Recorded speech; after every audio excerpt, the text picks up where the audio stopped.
Check 1 2. Check 1 2. Check 1 2. What's oh my god. Oh, wait a second. Oh, what was that? That I was don't that know. was oh, okay. Okay. All right, here we go. All right, 3, 2, 1. What's going on? This is your boy Vance B. It's a mod. And this is the Record Report Podcast. We back in this thing. How y'all doing? You doing fine? You doing okay? You doing all right? I hope you are. Amar, how you feeling today? Hey man, I'm blessed, man. It's another week. I'm so excited. You picked an amazing album. Yes. This Thank is you. one of the greatest hip hop soundtracks ever. Some classic Yes. hip hop songs on here. I even watched a Yes. movie to prepare with it. I'm gonna let you Ooh. tell people what it is because it's your pick. Okay. Okay. Well, we might as well spoil. We'll let them know. So this week we are doing the Above the Rim official soundtrack. Um. Yeah. Yeah. A Wow. legendary album that is very surprising, but yet still with a lot of soul, with a lot of grit, with a Yeah. lot of pain, and a lot of love that was put into it. So, yeah. And I wanna say one thing. Friend of the show, Mac, he was on an episode last season. Great friend. He been Yep. rocking with us since Morgan days. I did not realize this literally when we were about to start recording this that he told us, I feel like on the episode, maybe it made the cut, maybe it didn't make the cut, but he said Above the Rim is one of his favorite. Well, did he say that or did Dave say that? Either one. Either Dave and one. Mac, two friends of the show who we Yes. love dearly, said it's one of their favorite soundtracks. We did not think about it at the time when we first said Yeah. it. Yep. And Yep. it is please forgive us, our brothers. But we will have Mac on soon for a future episode. Talk about amazing albums. So I want to start. I want to make sure I put at the top of the show Right. that we gotta give a shout out to Craig and Dave, Mac Yep. for Yep. holding us down. And we know Yep. y'all love this album. I hope you like the episode because I Yep. felt bad Yep. Don't be afterwards. mad at We us. thought Don't be about mad it. at us. Yeah, what about We just needed to get it done. We just needed to get it done. And yeah, also this man, this shit was this shit was fire. got But yeah. what made you pick this album? Like was you Okay. watching a movie? Like what did it for you? Yeah. Yeah. So I always this album is very important, pivotal to my life because this was an album I listened to around the time of what's that sound? That's me on that. Okay, okay, okay. You hear it now? Yeah, I hear it. What's the sound? What does it sound like? It sounds like something is moving over there. Right now? Yeah, it's like what is that? I don't know, man. I don't want to tell you. Me, it's my knee on the table. Maybe it's my knee on Oh the table. god damn, you might picking up hella shit. Okay, all right. Here we go. 3, 2, 1. All right, so I hope I you chose edit this. all of these counts out. This is just I keep hope counting. I said I because was just making it for us to keep going. it actually kind of helps. Honestly, Oh, it does bet. help. Yeah, because I it just takes be out uploading different them shit things. sometimes. I ain't gonna lie to you. No, Okay, I'm don't do sorry. it. No, god damn. Do you even use the AI bots? Man, I know they be like, man, what the fuck? Oh, I'm sorry. Go ahead. Yeah, Back to the wait, episode. okay, all right. So,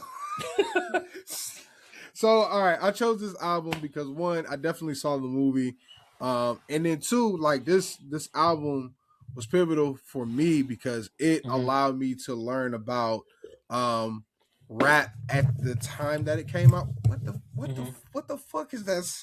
I'm a mute. Okay. So I definitely chose this album one because it was a pivotal album for me. Two, I watched the movie recently and just really missed the concept of the album representing a movie. Um and three, this album was always interesting to me because despite the fact that the movie takes place in New York, it has a whole bunch of West Coast niggas on here. And that's one of the reasons why the album is so special because of the West Coast sound. There's so many different hits off of this project alone, and that's very different for straight to soundtrack or film soundtrack in some cases. Um, and the fact that it has such a West Coast vibe to it, and to know that Death Row was a part of it, and to see different like legends on here in their own right, as well as like underground gems like definitely DJ Rogers.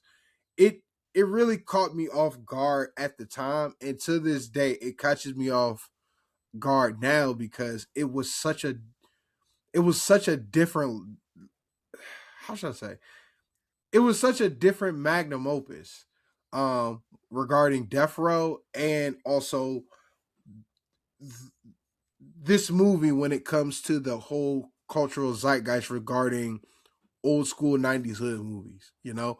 So I for me, I like this album. I like the movie that it represents. It's weird that you got the West Coast and the East Coast kind of mashed together through both the movie and the album, yet it still matches the same grit, the same level of passion, the same level of love, the same level of discovery that the movie has. And I think that relationship has always been something that has made me quite intrigued about this album, and one that makes me go back aside of it just sounding like that shit dumps in the car. Um, I also think that it's a really good trip back in time when it comes to listening to not only 90s rap, specifically West Coast rap, but also R&B. I think that's what also caught me off guard. This album was definitely full of R&B classics, um, from anything to even regulate, because it might be a rap song, but it definitely has R&B and soul vibes that match with the rest of the songs off of the album. But then you also got like really hardcore songs like Afro Punk. So like the fact that for such a gritty movie and such a gritty story, and the label that is putting this album out, with the record that they have, when it comes to what has happened with Suge Knight, and the whole history of Death Row, the fact that they actually got R&B playing, it is insane to me.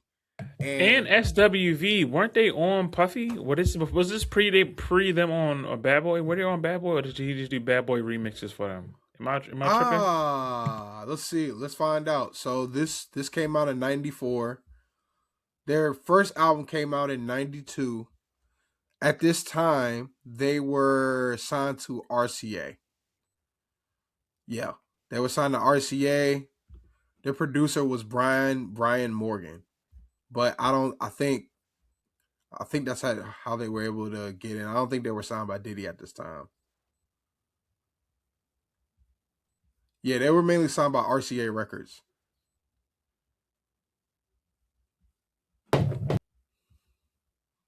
Oh my god. Oh, okay. You. Oh shit. Can you hear me? You okay over there? Yeah. What happened? Whoa.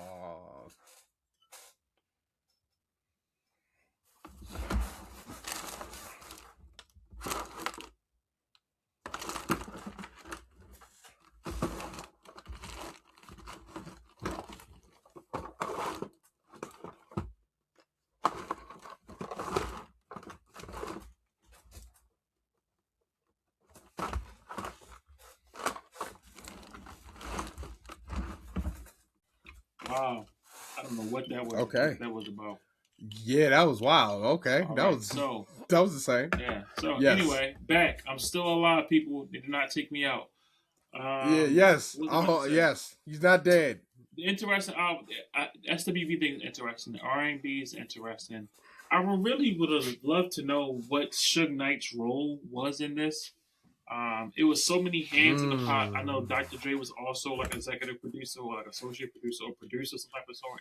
So same with Yes. Kenny Cortez. It was a part of Interscope. Yeah, so it was a part of that Yeah. part, and I know that Suge at the time, similar to what he did with a Tupac album when Tupac first All Eyes on Me. when he just Mm-hmm. took everybody records that was already done and kind of threw them all together and put them out. I thought that was cool. Mm-hmm. Also, I just think it's also this is the first movie, the first album we've done where it's connected to legendary black film. And I hope we can talk a little bit about the Mm. movie. Just like this is a classic black hip hop film. Um, we don't get those Yeah. anymore. Like, unfortunately, we don't Yeah. get good hip hop films where you're telling the story of hip hop culture at the time or the live of like the youth and them hip hop. And I think the music encapsulated that. Um, the movie is a classic. It's a part of the New Jack City Blue Avenue. Is it Blue Hill Avenue? It's a three part. The Uh, director made three movies. Sugar Sugar Hill. Hill. Sugar Sugar Hill. I'm Hill. thinking of Yeah, yeah. um, So New Jack City, Sugar Sugar Hill Hill, and and Above Above the the Rim. Rim. I think it's amazing to tell three Yeah. different stories based in New York, kind of running at the same time. It is amazing. It's creativity. Um, it is a beautiful film. It's Tupac is in the movie. A lot of black people that we've come to love today and known to be associated with so much black history and black culture is in the film.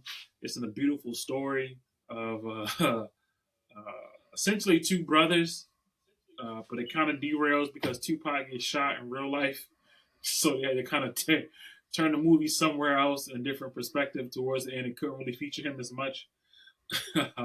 So they had to kind of change like how the movie ended. But Mm. it is a beautiful film because it tells the story of the lives of people in a real way and just that world at the time. I think it's a great way, man. It's and the music does a great job of making you feel like you're there.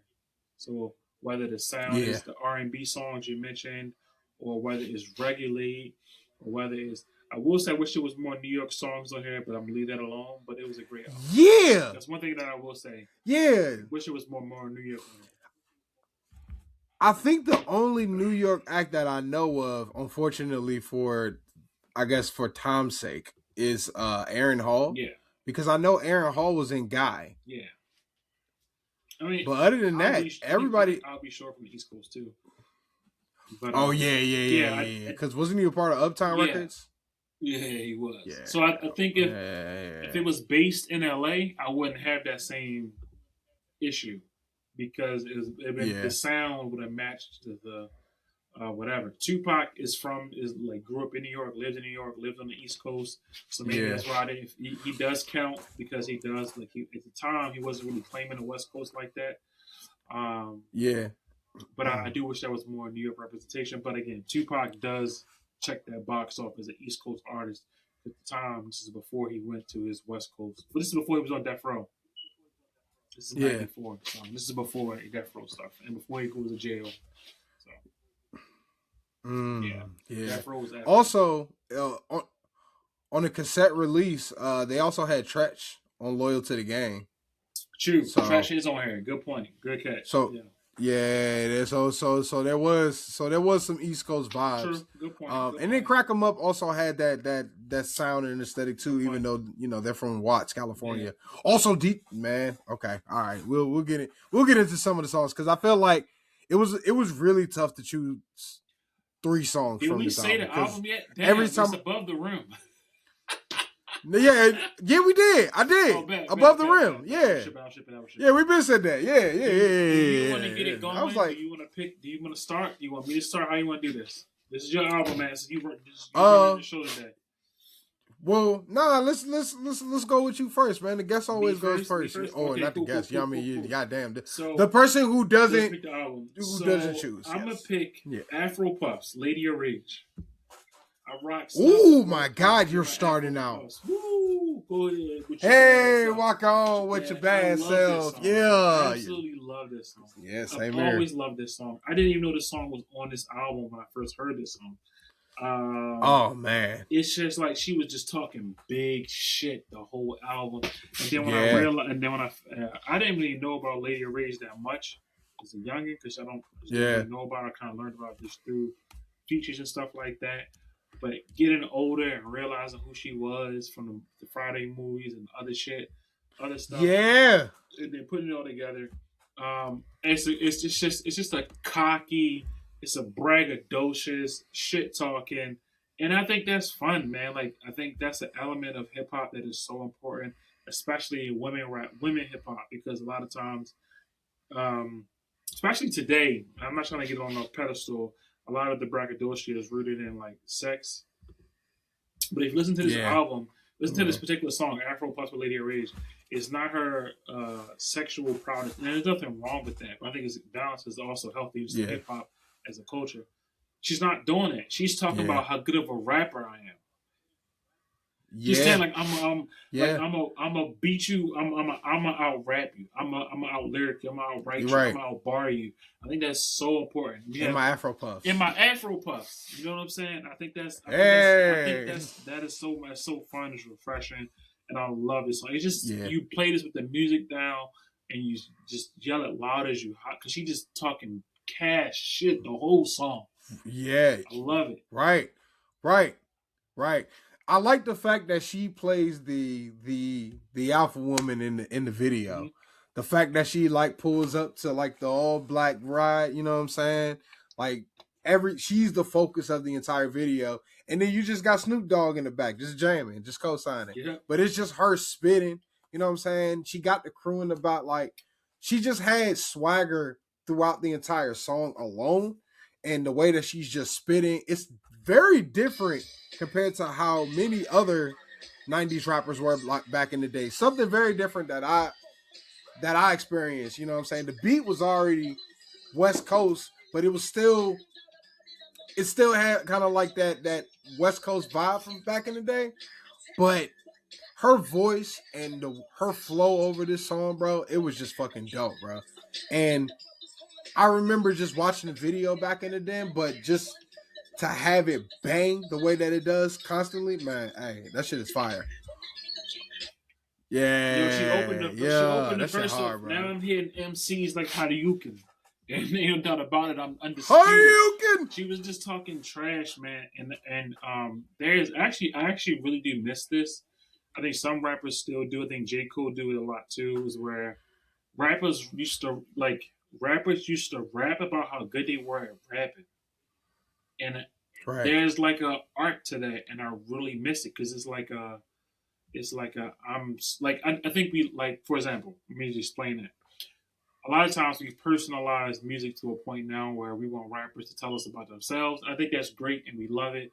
And you want to hear them rap about like drug stories, or you want to hear rap about like right, how my life is, and rap about like I'm pimping or like topics, right? right. There's also a section of hip hop. I think you get like Royce the 5'9" in there. You get like Slaughterhouse in there.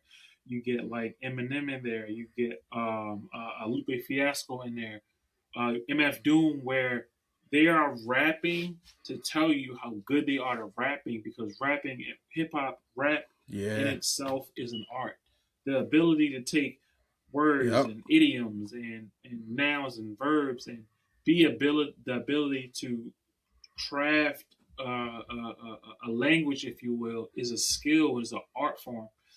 So I really think yeah, that I miss that. There's like I think Earl Sweatshirt does it now a lot of times too. He puts like his life in it too, but also it's like a skill. To, I think Tyler the Creator does it as well in his own ways. We rap about how good yeah, he is at rapping. I yeah, think that that is a skill into itself, and you want that because it's like it's it's like the greatest competition type thing. It's like watching like a yeah, match, like a UFC fight because you're just wrestling with all of these things, yeah, man. This I love this. I love this song on like a deep level because I think it's just a fire song. yeah. You know what this song reminds me of? I feel like it's like a West Coast version. It's like a West Coast version of whatchamacallit, Cha Cha by oh my god, what's that lady's name? Oh By my god, this is gonna get on my Cha nerves. Cha by MC Light. MC Light. MC I Light. like that. I like that. I Yes. like that. Yeah, because This gave me that she same was doing vibe the same because thing. Yeah. yeah, like you could tell that she's confident, but it's like a West Coast vibe. You know what I'm saying? You could tell that it's a little bit You say that it's you of love course me, it don't matter. It goes in and out because it's just chit chatter. Yeah, yeah, yeah, yeah, right, right, yeah, right. yeah, Like yeah. The way that the swagger is there, and Yeah. even with the video, again, like when you look at the video, it's just her with her crew. She got a whole mob of people with her. You know what I'm saying? It's very aggressive. It's very hard. You know what I'm saying? And yeah, dog, like it just felt like a new version of that. Her providing that level of confidence and stuff. Oh my gosh. Hold on. Side note. Side note. Side note. Side note. I, I think the stream is picking that up. The music. Yeah. I had it on mute. You can hear it. Yeah, I could hear it. Yeah. Wait, hold on. You can hear it now. I can hear it. What the hell? Oh damn! Let me stop. Yeah. I was like, all right. I was muting. It's the kind of mic. hard for me to talk, I was guys. muting the mic. My bad, y'all. Hey, my bad, listeners. That's Nah, my fault. That's on me. That's on You the good? mic. Yeah, you good? You Take that out of me. You good, you Take good, that you out of good, my you cut. you good? You good? Take it out of my cut. It's crazy. Funny. Oh gosh, but I was saying, yeah, I love the confidence that she brings throughout this entire track, and I also love the fact that it does feel like a West Coast version of that MC Light song Cha Cha, but it's of course done in its own way. She got a whole different inflection, and it brings that raw West Coast vibe from a female perspective. That is very rare because I think the only, I'm not gonna say the only, but another female rapper from the West Coast that I know about is Yo Yo. And I think there's one more that did Romantic Call with that reggae singer. I forgot her I name. can't think of the name, but I know you're talking about. Yeah, yeah. But you don't really have a lot of like West Coast. Okay, so Patra, and yeah, Yo Yo did Romantic Call with Patra. So that's it. Those are the only two female rappers from this time that I know about. Everybody else that I know about from the West Coast, when it comes to female artists, have been like, yeah. Aside from Kalia, that's her name. I want to make sure I say her name right too, because Kalia from Oakland and she raps, but we get where she at. I don't think there are a lot of female. You said what? We get where she at. Did Master P have any Bay Area women rappers? No, I don't think so. Yo Yo and Medusa. You do have modern stars such as Doja Cat, but isn't Doja Cat from South Africa? No, she's from LA. Saweetie. All right, so you got Saweetie. But that's Stunning Girl. I do know about Stunning Girl. Modern. But we talking about the 90s. I'm talking about this is 94. Right. 94, 95. So also, let's find out. Is whatchamacallit? Is damn. Is the Lady of Rage from the West Coast? She's from Virginia, ain't she? She moved over there. Seriously, she's from Virginia. She say it in the song. Yeah, because I know she had. She say it in the song. Something, somewhere VA. Farmville. Yeah, she say it in she the from song. Farmville. Yeah, she say it in the song. Yeah. Okay, I'm not tripping. VA. She say VA. I know she said VA. She's Prince Edward County. Yeah. Man, okay. So technically, she's not. Crib out there chilling. Yeah, no bullshit. Living her life, you know what I'm saying? Nice little Virginia crib. And can still rap, like it's. Yeah, she still rap. What's your got one track that she can perform? You know what I'm saying? What's your next one? What's your first one? What's your first one? Oh man, okay, all right. This is gonna be a tough one, or my third choice. Let me see. So my third choice.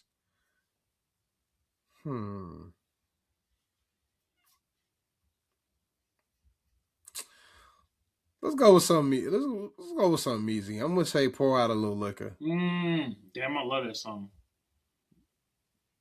Oh, that's your number one? No, but I love that song. Okay. Cool. I didn't want to step on any toes. Yeah, "Pour Out a Little Liquor."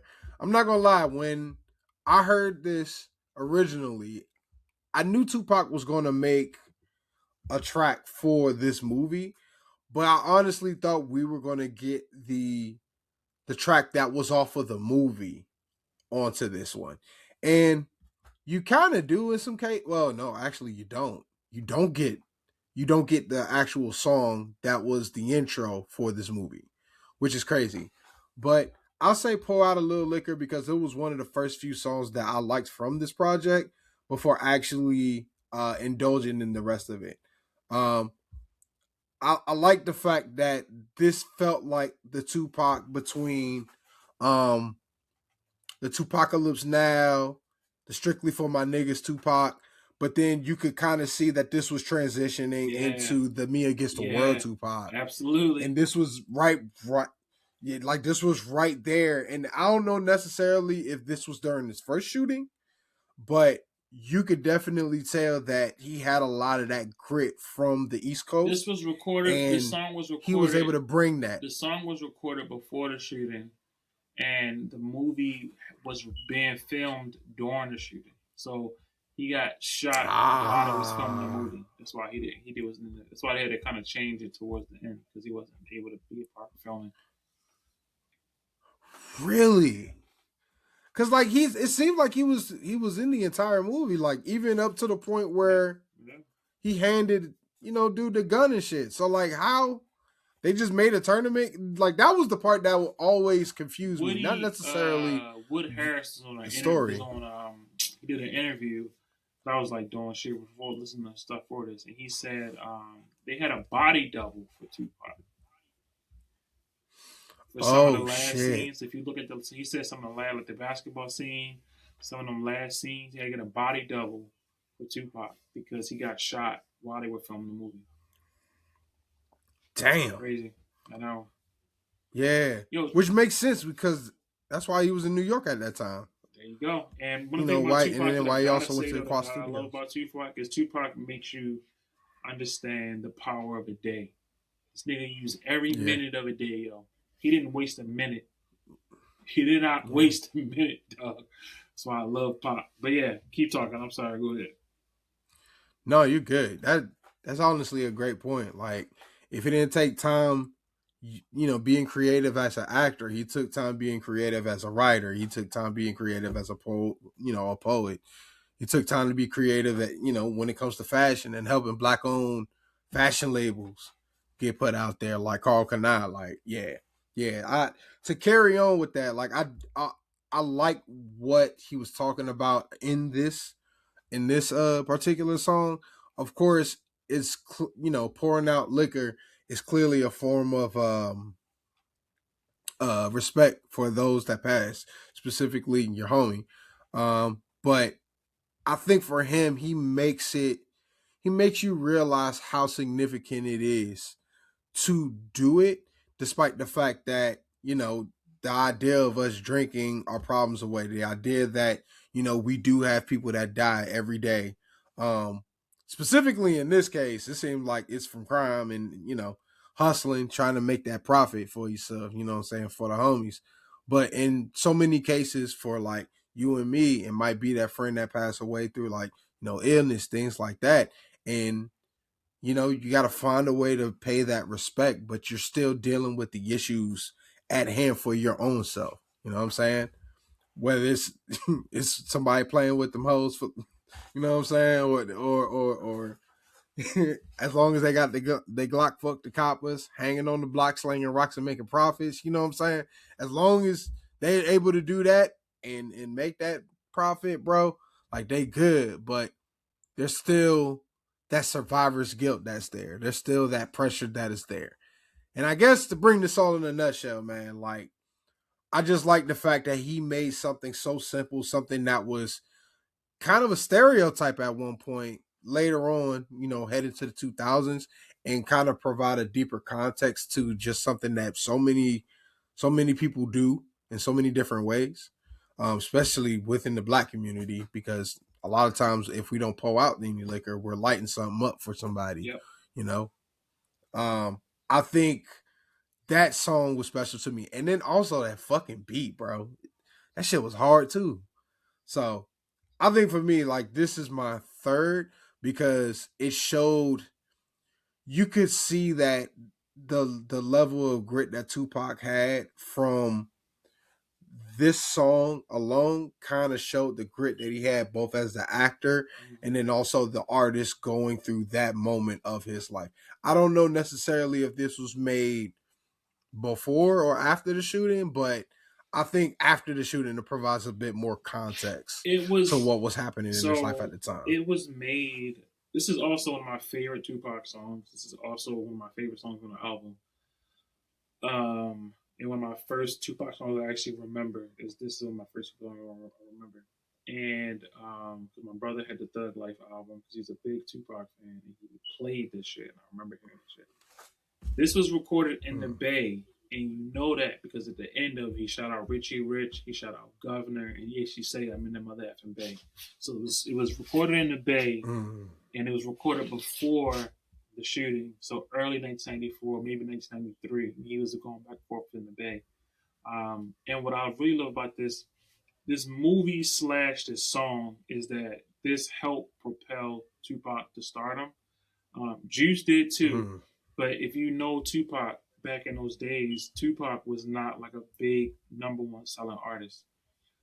He was not number Mm. one until Me Against the World came out. I believe I could be wrong about that. Please double check me if I'm wrong.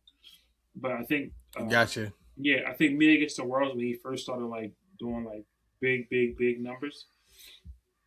Yeah. He also was in jail at the time. He also had the movie that came out, the soundtrack that came out, like everything had built him up. But like Brenda's Got a Baby was not a big Billboard song at the time. I don't think it still has ever Yeah. been. I think the second album, Strictly for My Niggas, was also not a big hit records. He did have I Get Around on there, which is a Yeah. big record. He did have, Big record. Yeah. but it wasn't like a big like a was I think that was his biggest Billboard song at the time. I think he went like top 10. I'm looking. I Get Around. Yeah, I think that was his first like Yeah. fun record, hit record. That So was his first. That was his first like strictly, hit record. well, it was like it debuted at number 24 on the pop charts. According to the Billboard What's 200. the highest that went? It had to go like top 10 Uh, on Billboard. The I highest. don't know. It doesn't say right here. Hold on. Let me see. Because I'm actually going to the album right now. Yeah. So this All was right. I So Get Around his was peak position is 24. on I'll go Billboard. ahead. Yeah, Billboard 200. Its peak position was 24, and it debuted on the top R&B and hip hop charts at number 4. That's It's the weekly charts. Year end charts, it says 94. Billboard Hot 100 11 on Wikipedia. What for? I Get Around. Mm-hmm. Oh, okay. I think I'm looking at the album numbers. Oh no, not the album. I'm talking about the album. I'm talking about his first hit song. Okay, Because I'm going to that Brenda's Got a now. Baby did not go that high on Billboard. And granted, back Oh then we yeah, had black no. radio stations. And I think it did pretty well on black radio. But I Get Around was like a Billboard Okay, hit. So I just wanted to say that yeah, because that was his first hit, but he was not like a superstar. The yeah. movie helped, the song helped, everything was working on pre Death Row. Tupac already had a good career going. Above the Rim comes out, he puts it out, and then like he becomes a superstar because he gets arrested. The album comes out. Dear Mama's also on Me Against the World, so more Mm, superstar. yeah, So this is actually before Tupac becomes a super. I sell it to say this is before Tupac becomes a superstar, and this is also yeah. this is truly, and you said it. This is in between Me Against the World and Tupac Lives Now. Whereas still, Tupac Lives Now. Tupac is very revolutionary, very much like Shoot Back Tupac. Me Against the World is a little bit more. It's the same Tupac, but more grown up a little bit. Pour Out a Little Liquor is amazing because unfortunately, if you are, I can't speak for women because I'm not a woman, but black man growing up in America at a certain age, the hook says this over and over again. My cousin died last year. I still can't let that go. Mm, As a as as yeah. as a, as My a, cousin as a died last year. I can't let that go, man. And I remember being a Mm, kid listening to this when I started losing my friends and losing people that I yeah, knew. It yeah. really like stuck with me, and whenever I hear it, I think about the people that I've lost in life and friends and cousins and people close to me, your family, because it's a real feeling, man. Like the whole song is about rapping about your dead homeboy, your dead whatever, whatever. And unfortunately, like he says on the last verse, because I'm losing all my homies and I'm worried. Like, you know what I'm saying? Like that, Yeah. like that, like that. That hits you, man, and you live with that. And that's one of the anxieties we deal with Yeah. as black men in America. Always have. Like it's not like a new feeling. I think since we landed here, I'm sure our and I'm sure the same is for black women too. Like I don't want to make it sound like as a black, speaking as a black man, it's just like you deal with that. You hear the stories of your grandparents and your father. You hear them stories, and I'm sure they dealt with the same thing. So yeah, man, Yeah. this is an amazing, powerful song, man. Yeah. Yeah, Yeah. absolutely, great choice. And it's like right in the middle of the album too. Mm-hmm. Like you got so much fire off of this entire project, and this is just kind of just sitting in the middle, along with all of these different songs. But it provides that level of rawness to the album that it actually needs, because for the most part, we said it in the beginning, like a lot of the songs off of here is R&B, but the songs that are hip hop, they hit really different, and they hit on a deeper level, Yeah, whether it's about some random shit or some day shit, things that you do, or something a little bit more serious. But I think this provided more of the seriousness that the album needed compared to what the film brought as well. So yeah, thank you, appreciate that. I think it's also like I love to, and also today is Tupac bobblehead day. If you're in Baltimore, the Orioles gave out Tupac bobbleheads, and they named the street after him that he lived at when he was in Baltimore. I saw that. Since I was Yes, there, I saw I that. want the bobblehead. Yeah, I'm trying to find one on the me aftermarket, but I too. couldn't go. So Oh, they, bro, they you know that shit gonna run you. I'm up to play Tupac all weekend. I'm blasting it everywhere I go. Yeah, But yeah, man, it's such an amazing song, man, and it speaks to also like how we cope with this. Tupac was so layered, man. Like the thing I think made Tupac was like the most technical rapper. Like we were just talking about the Lady of Rage song, where she was giving you the bars and the best rapper and da da da da. Tupac is the antithesis of that, which is like common today. First person perspective of what I'm seeing and what I'm going through, and I'm speaking to you on a human level for you to relate to me as a person. He says on the third verse where he was mm. like, "My mama told me it'll be days like this. I don't want to think, so I hit the drink and I stayed bliss." Getting You know what I'm stay saying? bliss. You know what I'm saying? That's Like, some dark you shit know what I'm right saying? there, Like, bro. you know what I'm saying? Like this, but you Yeah, cope when you cope with the unfortunately the death, man. I work with a lot of young guys, man, and I'm fortunate to have the opportunity to do so. Man, they've seen some really tough things, man. Really, our kids have seen a lot of really tough things. So I love Tupac, man, for putting that in the record and putting it in that place that people can see, people can recognize that. One of the greatest ever, easily hands down, one of my favorite yeah, true artists, and I miss yeah, that ilk. Tupac would be talking about real yeah, shit right now if he was alive. He would not be. I hope so. mm, He would not yeah, eventually give out, but yeah, I don't think that he would. yeah, Yeah, brother. Yes, sir. yeah. It's my turn. Damn. Rest in peace for real, man. Absolutely. Yeah, it's your turn.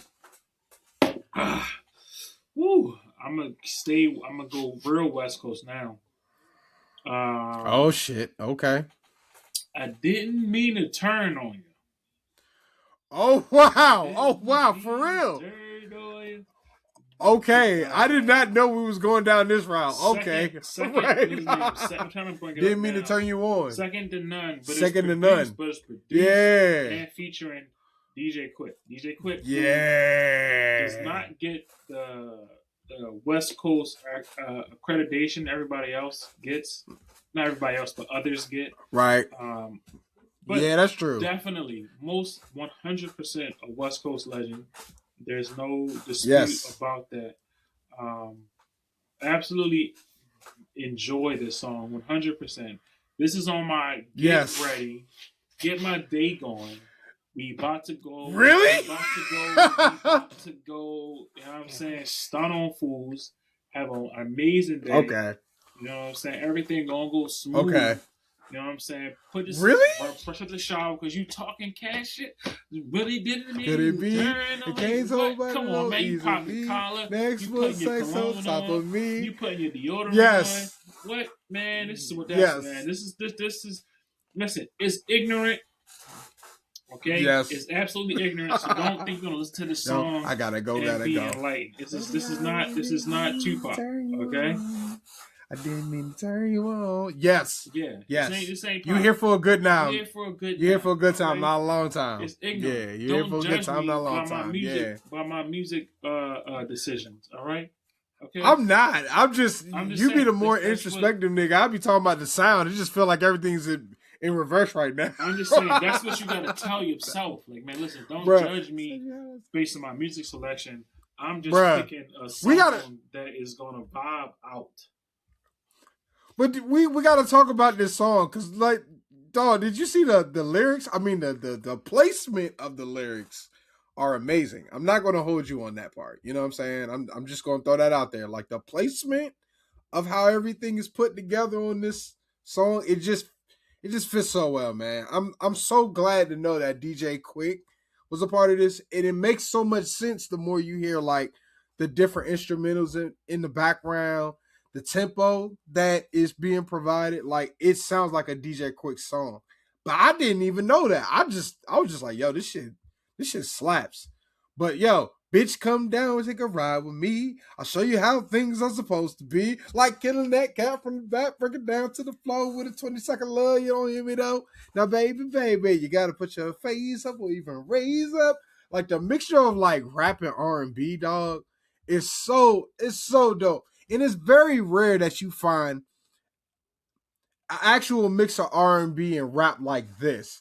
You know what I'm saying? Where you know that you got a rapper and then you got somebody singing in the back, and you could tell that it's two different people, but the two genres are just mashing together. You know what I'm saying? And it's not in a corny way where you're like, oh, we're doing this, we're mashing these two genres together. Nah, they're just doing it casually while giving you another whole new message with just this dude trying to mess around with this, of course, with this girl. So yeah, this shit was hard. I didn't know DJ Quick produced this shit though. That's crazy. That's baffling.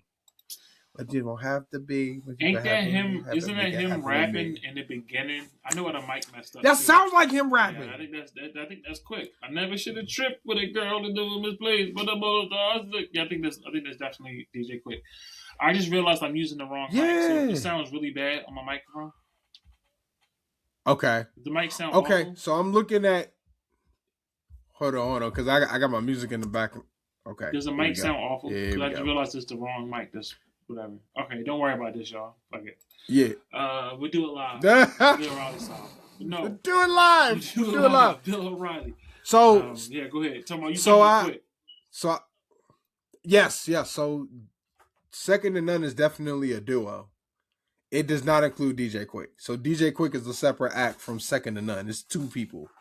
So I was right.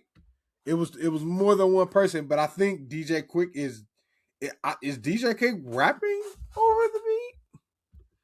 Baby, I really didn't mean it. And they did another song with DJ Quick called Up in the Club.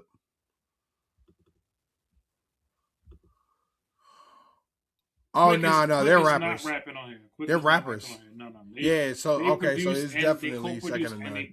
No, they're not rapping. He might be singing the hook, but he's not rapping on here. Yeah, it makes sense. I'm listening to More Than a Player. Yeah, they're definitely West Coast shit. But yeah, yeah, definitely.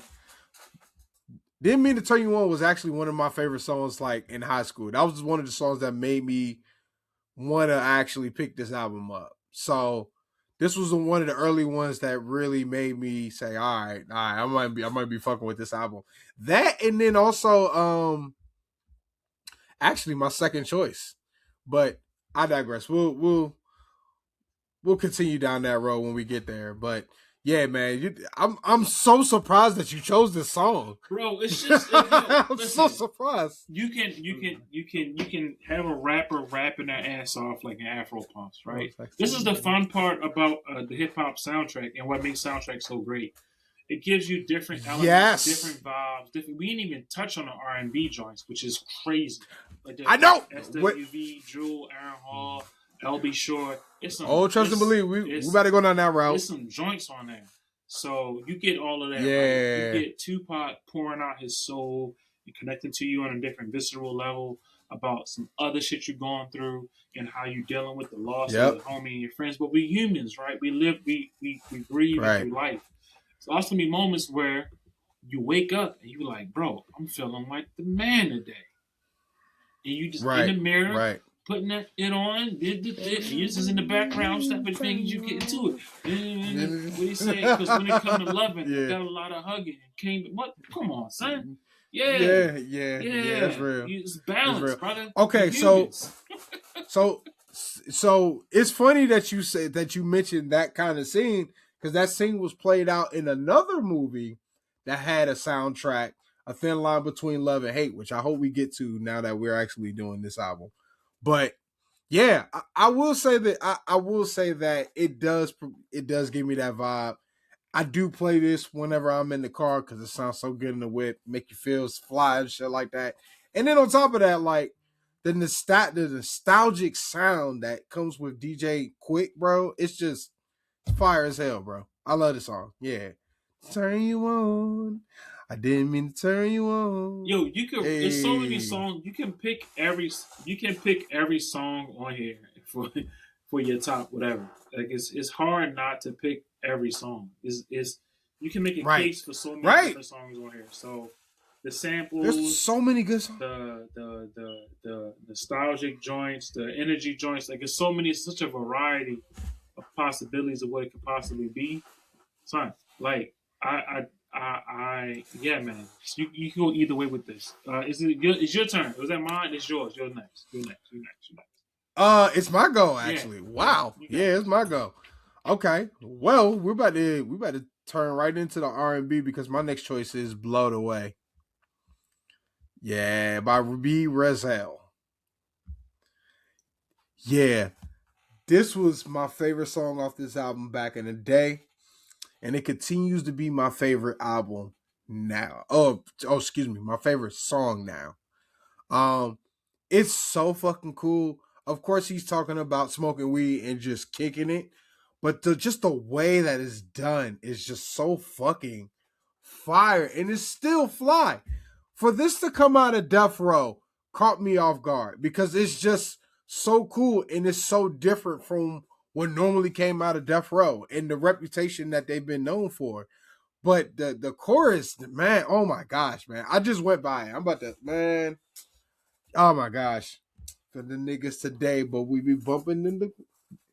Let me take you by the hand and let me tell you something good. Like, whoa, what? You see who this produced by? No. Who is this produced by? Devontae Swing from Jodeci and Timbaland. Yes. And Timbaland. Okay. Timbaland. Yeah. What? Did not know that. Any smoke, it's just me. Oh my god, that's crazy. Crazy. Yo, Virginia in the building for this one. I mean, in more than one way, if Crazy. I'm being honest. But yeah, man, I did not know that. That's crazy.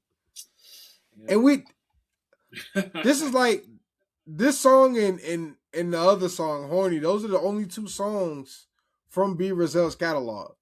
But man, this song shines so much on this track, bro. It was so fucking dope. Oh my god. All you do is pull out your sack. And the beat was fire too. Still has that West Coast vibe, but you can tell something was so different about it. You see why the beat was so fire. Look who did the beat. It's crazy. I know. But it's so surprising how it had like an extra element. But I think for me, it's the vocals. The vocals, bro. It sounds like a rap song, but it's just R&B. It's mainly this dude singing the entire time. The rap vocals only happen in the beginning and like in the middle part, but it's still short. It's still the vocals that are really bringing you in with that fucking dope ass beat. So the combination for me, man, I think that was the thing that was really making me say, all right, I fuck with this song. back in the day, and I fuck with this song even now. Like even when I was like listening to this shit, in so many cases, like I was just singing the chorus. I was singing the fucking Yeah. rat tat tat tat for the fat one. Like, bro, this fucking fire ass song, man. The hook, Why we getting the buzzed? hook is super. It's a great hook. It's so catchy. The beat is like If you brings you in. smile I did not and even slow. know that it was done by Timberland or whatever, and I'll listen to it a million times, like reviewing this one again. I didn't. I don't remember this song from back in the day though, but it's just it feels like a very early '90s song, like you might see like on Yeah, movies and shit like that. yeah. Yeah, I don't know much about this. The guy who made the song though, he was on Death Row. But other than that, I don't know much about him. But I Mm, did like the song. yeah. I do like the song. I didn't. Yeah, same here. Now I always heard Tim and Devontae's name said over, like, all due respect to Tim and Devontae. Like they say his name. Yep. It never, I never put anything together until you actually said something about it. Now I didn't know Timberland was on that. Like that was the big one. But I kept hearing Devontae, so I'm like, I guess that's Devontae from Jodeci. But man, dog, oh man, this song is still to this day hard as shit. But I think for me, historically, my next song is weird, but it still sounds good. But it has more historical context, which is why this one is not my number one. Because this is my favorite back then. As I kept listening to other music, and to this day, this is like my favorite track off of the project. I go to it all the time. All right. What's your number one? Dang, I can't hear you. I was trying to get it up here so I can have it ready for you. But Okay. I can't. I mean, I have to pick this song, Regulators. Oh, mount up. Mount up. Yeah. I absolutely love this song. I've always loved this song. I love the sample they redid. I love I love the storytelling by Warren G. I love how like it's G funk, so it's the way it's like it's so unique based on that West Coast sound, like a sub with a West Coast hip hop at the time. Yeah. Um, uh, I, I love the sample in the beginning from the movie, whatever that movie is. I can't think of the top of my Yeah. head. Um, I love the hook by it wasn't even like a real hook, it was like bridges. It was like bridges they had with Nate Dogg.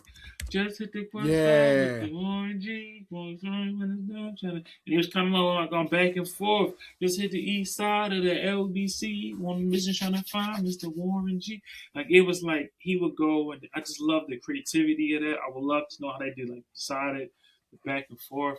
Warren G's flow is like it's so smooth, man. When he rapping to you, it's I don't even know how Yeah. to describe it. Like somebody just talking. Like I same feel like you want to listen to Bodie James, where it's kind of like him just talking to you, Yeah. like he's having a conversation with you.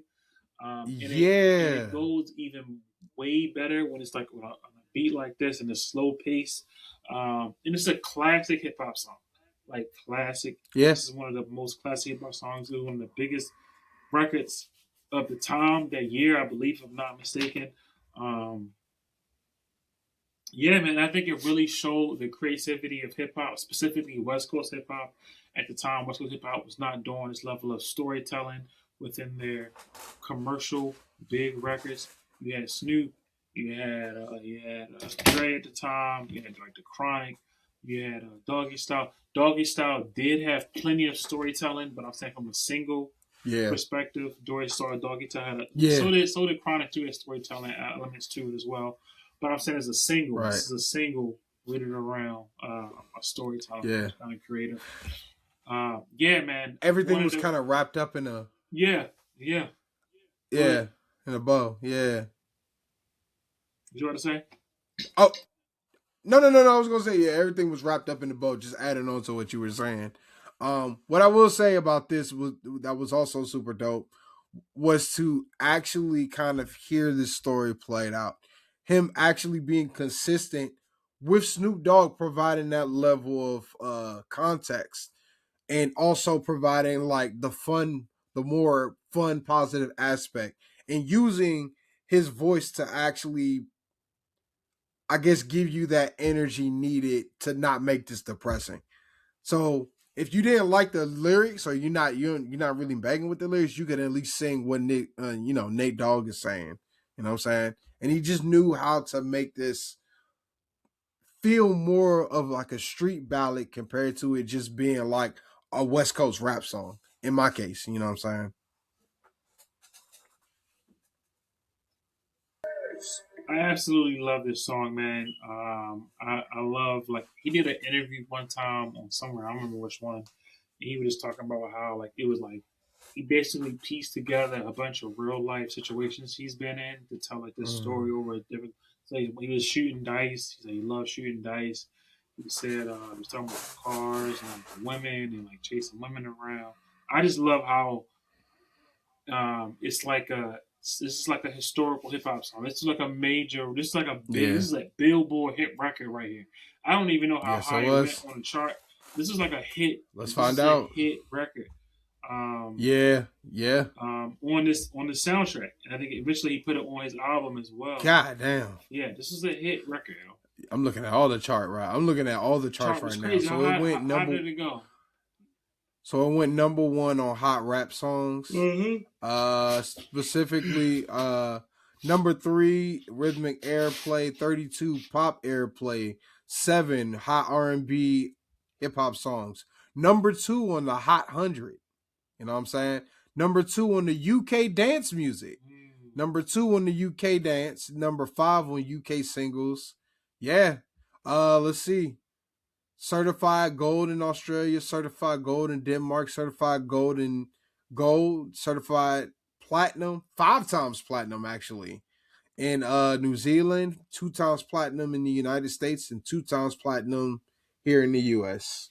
Yeah, Yeah. so it was And now, it was a major record. It was one of the biggest records of that year, whatever 93, 94, the year they came out. Um, Warren G was a West Coast artist on Def Jam. that's how that's yeah. how big this was. Like That's he was crazy, on man. Def Jam at the time. I don't know. Yeah. I think he even produced the record too. I could be wrong. Maybe Dr. Dre produced it, but No, it was Warren G. oh No, you're damn, absolutely right. He damn. produced that shit. And Yeah. I do think also I do think the Michael McDonald sample helped out a lot, which is cool as hip hop does. Yeah. I do miss cool samples as well. But man, what an amazing hip hop record! People who don't like rap, don't like hip hop, hear this and still like it because it's just like the sample brings you in, but then the storytelling also like ties you to it. So this is my Yeah. favorite from this Yeah. album, just off like the what it stands for. Right. This is a song similar to Troy, or Yep. Yep. Yep. even Check Yourself Before You Wreck Yep. Yourself. Yep. But the Yep. song that Yep. came out before that is like a juggle sometimes. It make you wonder Yep. how I feel it going It's under. like a Like pillar. songs like that. Like, It's like a pillar. yes. Hip hop. Yep. Yes. Yes. It's what makes hip hop hip It's hop. like And NWA, that song. yeah. Yeah. Yep. Yeah. Or express yourself. Yeah, You know what I'm saying? yep. You it's just one of those critical rap songs that you could just pass on to somebody else who may not have never heard rap before, and that will be the song that, oh, okay, I like this, That's a fact. and that is their their first step into the genre, so critical, essential rap song in general. So yeah, damn, that's a great that is number one 100% choice. fact. Yeah, I had to pick that one. Yes, Even Lord. though the Tupac song Yes, might be my Lord. favorite, I think "Regulate" just means so much. It's It, wrong. yeah, You know what I'm saying? yeah, So, yeah. what you I got? agree. I agree. What you got? Okay, this is gonna be a weird one, Uh huh. but because it just kept it, man, it became one of the songs that I liked listening to this album recently. Mm-hmm. And then also, I think we don't give this lady enough credit, because when I started realizing what she was doing outside from making this song, I was like, oh shit, she's a part of like West Coast history in general, the more you think about it. And it's not deep enough by Jewel. I'm not gonna lie. It's not deep enough. Like, the setup is already like kind of crazy. The lyrics it's crazy because we talked about this earlier in the review. Like, there's a lot of sex on this album. There's a lot of fucking on here. And then the crazy thing is, there's a lot of like legends talking about fucking on this album, which is wild. You got DJ Rogers with Doggy Style. You got Aaron Hall on here, who is now a certified creep. If you actually go read the news, um, you got H Town on here talking about knocking the book. They always talk about fucking all the time. But I think for Jewel, what made me really like this fucking song is the combination of that West Coast sound that we know, but like the way that she really knew how to command this song. Of course, she's talking about sex and shit like that, but just the way that she is kind of spazzing and using her voice to like really accentuate the lyrics as well as the tone of the song. It was dope, man. Like even like later on in the song, which you just start fucking around. Oh my gosh, the chorus itself is also wild, but the chorus is critical for me because I used to hear my mom sing that shit in the house in the 90s, and I never knew where she got it from. And god damn it, this might actually be it. But yeah, this song caught me off guard. And the more I listened to it, the more I liked it. I was just like, oh my god. I don't know if I can sing it, but just even the way that she sings these verses is so fucking cold, and it just truly shows you why the R&B off of this project shines so much. I could have chose anything, but that's too easy, and I also like the Wu-Tang version a little bit better because of the addition. But I think this one kind of showcases a star, a female star from the West Coast that doesn't get enough love. Because I fucked around and found out that she was a part of a whole bunch of other West Coast songs. You Dre Day. Most of the She was chronic in that and song. most of the chronic and Doggy Style was her singing. And she was on the Yes. Scarface album too, strictly for my whatever What? Yeah. Most of that was her. Did not know that. A lot of Doggy Style. Did not know that. Most of the Doggy Style, pretty much anytime there's like some singing Yep. going on, it's her. Especially Yep. on Dre on Dr. Dre joint. That song when he's what's that song with the singing on the Chronic? You know what I'm talking about. Fuck with J Day. Yeah. Fuck with Dre Day. Yeah. She was that was the song. Because I was like, I've heard her voice before.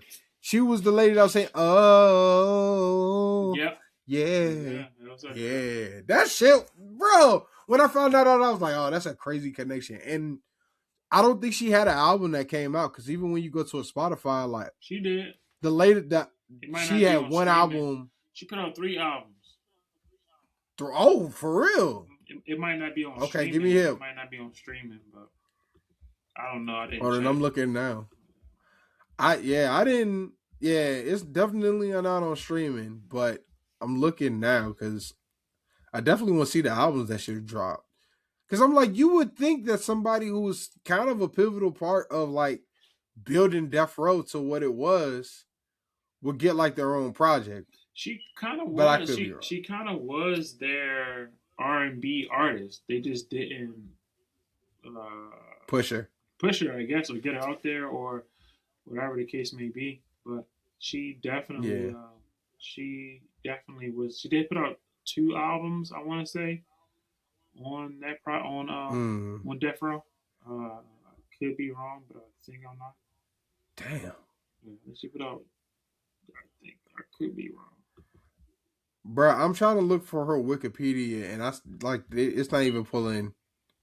It's not even pulling her name up. I don't. Yeah. Think, she did put out. If I'm not mistaken, she did put out an album.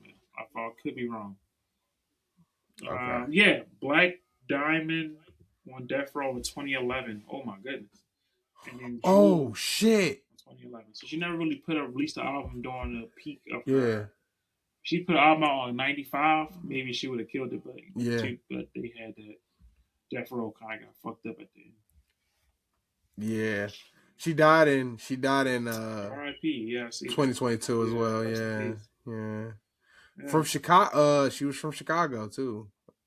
I think. What is your recap of the album? What you think about it? Everything.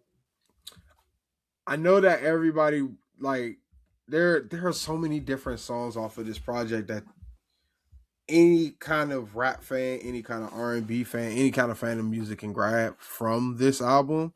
I think that, like you said in the beginning, like you don't see a lot of like original soundtracks to films anymore. Mm-hmm. Hell, people, it's hard for to get people in the movie theaters Yeah. at this, day and age. So to have a soundtrack for a film, while it was common in the '90s, because we had this film, we had Thin Line Between Love and Hate. I remember running into a Panther uh soundtrack that I'm like, I still want to listen to because the track list was crazy.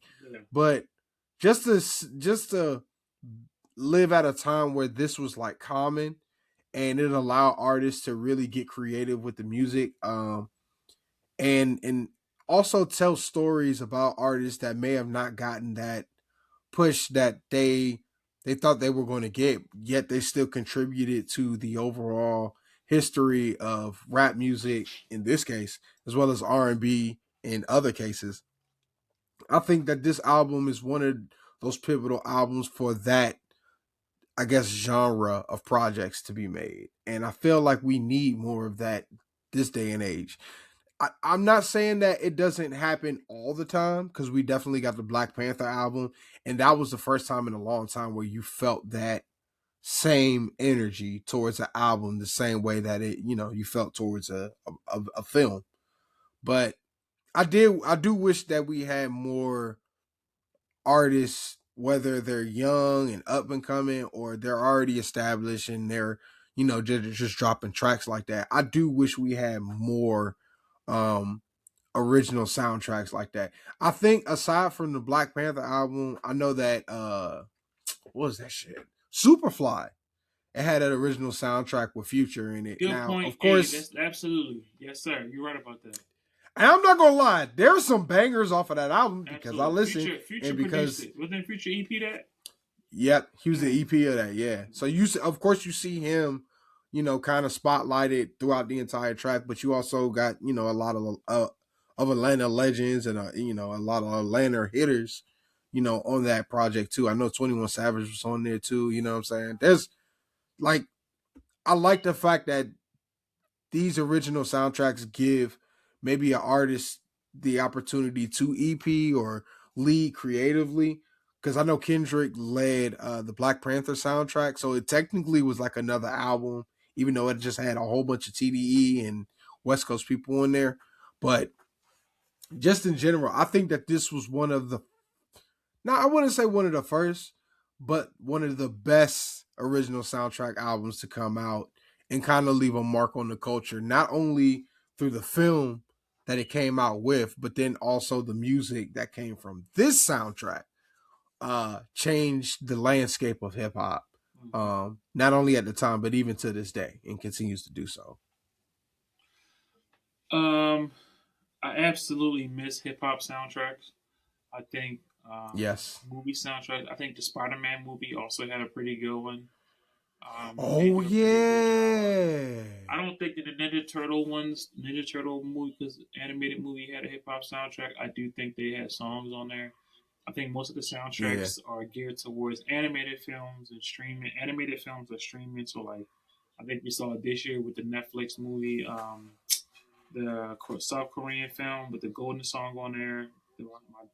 I watched the movie; it was actually really good. I can't think of the name. Oh, The Golden K-pop Demon K-pop Hunter. Demon Hunters, yeah, yeah, yeah. So I think you still see soundtracks, and that way Yeah. it is one of the biggest songs in the country. But there was a time hip hop soundtracks was on there. I think you mentioned earlier the not the Angela Bassett, the Martin movie, The Thin Line Between Love and Hate, Soul Thin Line Food, Between Love and Hate. Yep. Thin Line Between Soul Love and Food. Hate, Yep. a Soul Food Yep. album, Yep. That was hard. Panther. I definitely Panther. said Panther. The '90s had a bunch of them though. Yep. The Whitney Houston joint, she had a Wasn't soundtrack. Set It Off? Set It Oh, Off. Set The It Off had a good Bodyguard. sound. Bodyguard. The Bodyguard. Bodyguard. Set It Off. Yeah. We was getting Yeah. We were flames. spoiled. I We were would, I would, spoiled. I actually would be interested in seeing more smaller films. Like for example, I'm not Vince Staples, and I can't imagine this was easy to pull off. I do think it would have been cool if season two if he tried to do that, but he got in like other Mm. LA artists to paint the full picture, where it's not just him. I think the soundtrack would have helped with the viewership. I think it just goes hand in hand. I wonder if it's just Yeah. probably like time constraints, budget constraints. It's probably hard to pull off nowadays. But I do think I wonder if there's like smaller ways we could do it. Like if Abbott Elementary had a soundtrack or something like that. I don't know. Yeah. I just think there's got to be creative and like I think Issa Rae used to do it with her shows too, with Yeah. playlists and And shit. also they did it with Atlanta. Atlanta did it too. Yeah, They did it with Atlanta. Yeah. But I think with Atlanta, they did it a little bit later on. Like you had because it was still kind of like a new show and it wasn't like people still were trying to figure out what it was. Mm-hmm. I think it took a little bit longer for Atlanta to have their own official playlist compared to Insecure, where it was like kind of automatic. Like you immediately saw like all the songs, it there weren't there weren't songs that were dedicated to the entire series until season 2 for Insecure. But Atlanta, they always found ways aside from Paperboy's music. Yeah. They always found way, which is technically Donald Glover's brother, but there wasn't like purposeful instrumental music or purposeful music that was made for media compared to like Insecure, because one of the songs between I think Jasmine Sullivan and Bryson Tiller that was made for a specific scene, so it makes a lot of sense.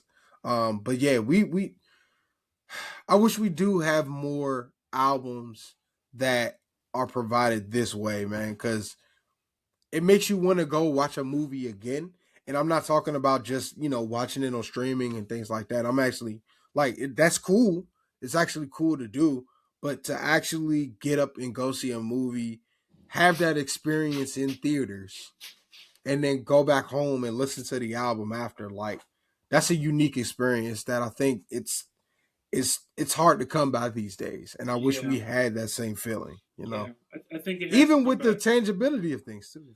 I Yeah, think marketing budgets have shrunk so much that it used to be a time where this was part of the marketing budget, and yeah. they make pretty good money putting this off. And if it blows up, it makes sense. And then we used to put clips of the movie into the video and stuff like that. Remember, like you did like the Aaliyah movie with Romeo Must Die, and they put the clips of the movie into Oh the thing, yeah, that's and another one. and Rush Hour when they had the Jay-Z one, kind of Yeah, and they used to put and Drew Hill. Drew Hill, yeah. So they Yeah, used to use it as a marketing tool, and I wonder if that's like a missed opportunity now. Now that so many people are doing content elsewhere, I don't know. yeah. I think the internet has whatever. We can get into a tangent And about that.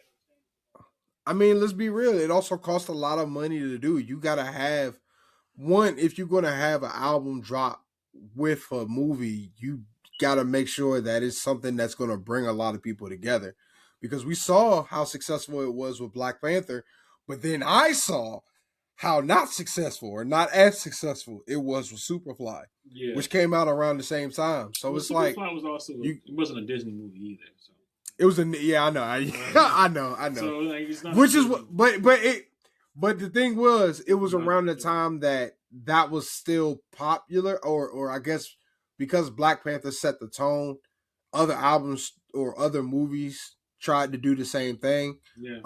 And specifically with Superfly, like it's a classic.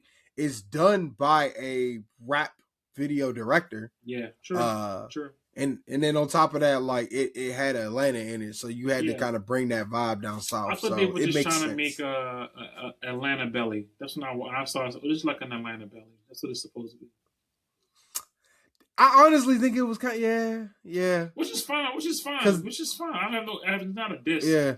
Belly is a classic movie to me. Classic is just to me more like a movie that like encapsulates the time. Because when you energy, Yeah. moments, stuff like that. when you go back to the original Superfly, it is not what I mean. The bombasticness Yeah. of everything is still there, but like It's not the same. story is completely different. Yeah, Yeah, it's yeah. completely different. They can't never grab Yeah. that. They can't Which- never get that energy out. Right. I will say this though, it's definitely 2010s blaxploitation. not 70s, That's a like good way to not look like at a it. Yeah, parody. a lot of this stuff is. Yeah. I think power is black exploitation. So it's not Ah, crazy. hell yeah, hell Can we yeah. talk about So Michael? Hey, great album choice. If you are listening this yes, far great. into Thank the you. episode, please go listen to Above the Rim. It is a Yes, classic album, yeah, and then watch the movie for before or real. after. It goes great with the movie. Great Yes, it choice. does. Great selection, Yes, it Vance. does. Can we talk about Michael? Thank you. Okay. Okay, and Okay. then we can wrap up. What were your thoughts on the Michael movie? Okay. I said this in a video on Instagram, so go ahead and check that out after you listen to us talk about this movie.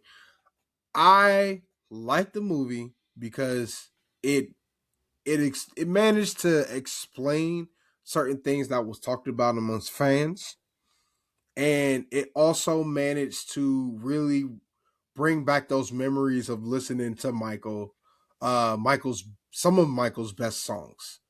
And then also spotlight the creation process behind like two of the best albums in his catalog. You know what I'm saying?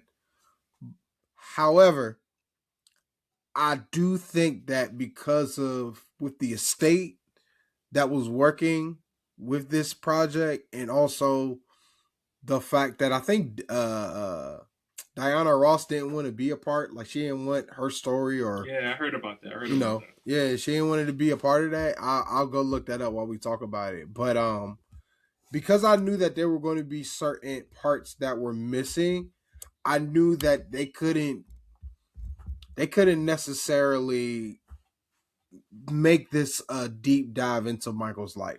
Like you could see that they spotlighted certain things from the Jackson 5 era all the way up to him dropping Bad, but at the same time, I think the thing I had to understand is that this was to make you feel good about the catalog. This Mm-hmm. was clearly made for you to go back to Michael's catalog and listen to all the songs from Jackson 5 to that point. Yeah, that's Um, true.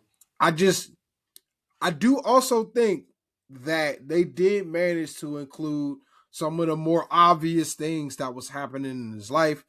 You know, the vitiligo, the whole Pepsi accident. I was surprised that they included that, but they did. Spoilers, sorry. uh, Spoilers. and These also, are spoilers. If you didn't yeah, see the movie, even though you could definitely look this up online, but like yeah. if you want to see it, the victory tour, and the fact that he ended it the last night, like I do think that there were things that were actually documented and shown. The creation behind Thriller, the creation behind Off the Wall, like in the relationship that he had with Quincy Jones wasn't really showcased, but you could kind of see it here and there. You know what I'm saying? I think that this is a very clean version of Michael's life. Mm. And there's nothing wrong with that. I feel like it reminds me honestly of the old videos that he would make, the movies that he would make as videos.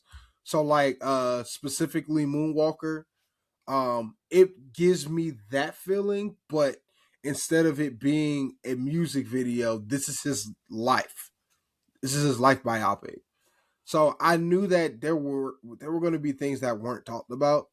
But if you're just looking for something to enjoy and you want to learn more about who Michael Jackson is as a singer, as a performer, the creative process, the things that, you know, he went through at surface level, this is kind of like a good trip through that. And when I was in the theater, I went to Magic Johnson Theater in Largo Mm-hmm. or Maryland. If you don't know what that is, that's like right near Washington D.C. And everybody had an amazing experience. The crowd was very reactive, and yeah, it was a popcorn flick for me. Yeah. But I didn't learn like some of the deeper elements of Michael. What made Michael Michael, or what obstacles that he go through in order for him to reach this level of superstardom. It felt in some ways like you got to clean Michael. And then they also I I love Joe Jackson, the person that played Coach Joe Jackson, because he's a really great villain in general. I think it's called Coleman Domingo. Coleman Domingo, great actor. Coleman Domingo. Yes, he's He's a in great actor. Euphoria. He's in Euphoria right now. So he's Yes, like yes. Rue's therapist. He was also in Zola. Yeah. Yeah. He's a great actor. So like, really, really yeah, he also was on 4 seasons yeah, on Netflix. Yeah. yeah. Oh, I didn't know that. And then he also led a movie where he was like a oh my god, he was like a actual like activist. Bayard I Rustin. forgot the name of the Bayard movie. Rustin. Yes. Bayard Rustin. Yeah. Yes. Because I saw that too. I was like, damn, Yeah. you got He range, bro. He did the one where he was leading the kind of the jail movie about men trying to do plays in jail. But I want to pick up on a couple points you said. He's working, man. Coleman Domingo be working. Man. Shout out to Coleman Domingo. Shout out to you. Yeah, if you're listening to this, wherever you are, listen to this. Coleman Domingo is amazing. Please come on the show. Oh, that'd be lovely. What was I about to say? A few things, and I hope this doesn't. I try not to. I don't care what people think, so fuck it. Why am I even caring now? Yeah, why? I don't listen to Michael Jackson music. I'm gonna keep it a buck with you. I don't listen to Michael Jackson music. I get it. Black people in my family be like, my family treat Michael Jackson like he got our same last, like we Jacksons. Like, you know what I'm saying? Like we naming kids after him. It's a lot. My family love Michael Jackson a lot. But I ain't gonna lie to you, man. I want to say like, and I'm not saying I can't prove all the allegations. The man beat the stuff in trial. I said this to my dad on the phone, so I understand somebody else is like. And I'm not also going to say like it's very true that the government got the people's power and he had ownership and history has shown us. Like I agree with all of that. I'm very well versed in all of that. All of that can create a level of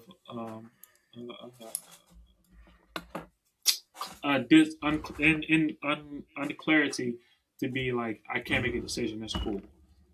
I'm gonna say something and I'm gonna talk about the movie. Okay. Mike, as a parent. And Michael Jackson admitted this on record. This is in an interview. He said these words out of his mouth.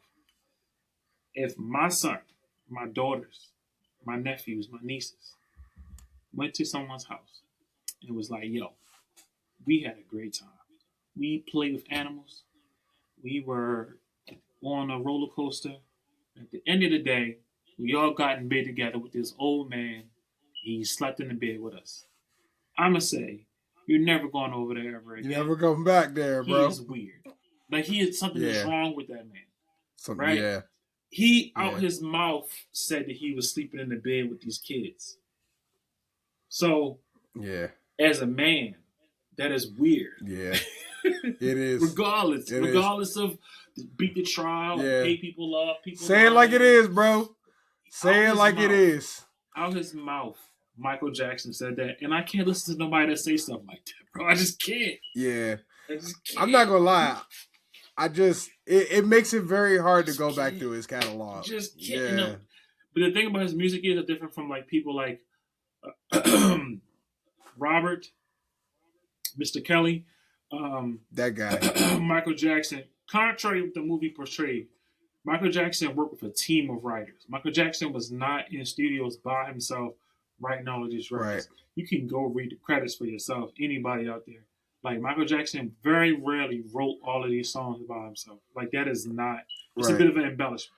Yeah.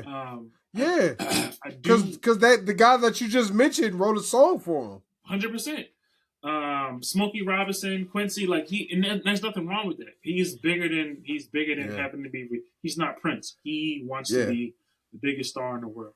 I love certain elements of the movie. I love the nephew. I think he did a great job of trying to like redo a character that's probably impossible to do. Acting was great. Yeah. Acting was great. It's probably impossible to do this character, and I think he's probably one of the only people that could have pulled it off the way he did. I think that's an amazing skill set. Like kudos to him. Right. I think the other actors did a great job.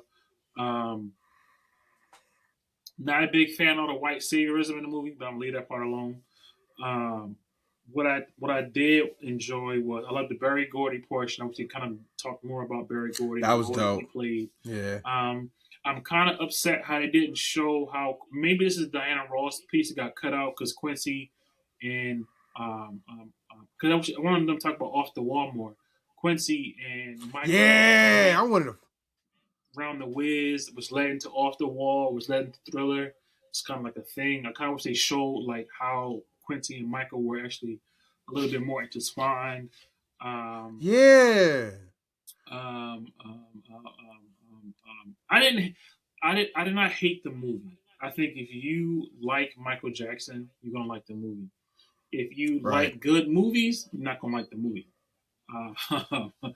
Uh, if you, it's like a musical, in my opinion. You go in there and you hear the thing, you sing the song, people was dancing.